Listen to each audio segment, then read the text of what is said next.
The first thing you want to do is you want to open up the settings app, then scroll down, and then go ahead and select on wallet and Apple Pay. Now, if you did connect some cards, it should be right over here. Now, if you see that there is a button or a icon that says verify, then you need to go ahead and verify your card in order for it to work on Apple Pay.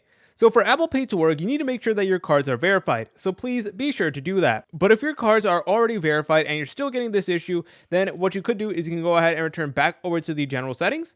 Then you want to scroll up and select on general right here. Then you want to select on language and region. And you want to make sure that you are in the correct region, because if you're not in the correct region, then sometimes Apple Pay just doesn't work. So you just want to select on your region and just make sure that it is 100% correct. And then afterwards, go ahead and try again and see if that does fix the issue. You also need to make sure that you are signed into iCloud, because Apple Pay requires an Apple ID in order for this to do it. And if you haven't signed in, then over here it is going to give you an option that says sign in. So as you're able to tell, I'm already signed in, but if you haven't already, please go ahead and sign in. If you guys found this video helpful, make sure to leave a like and subscribe. I'll see you in the next tutorial.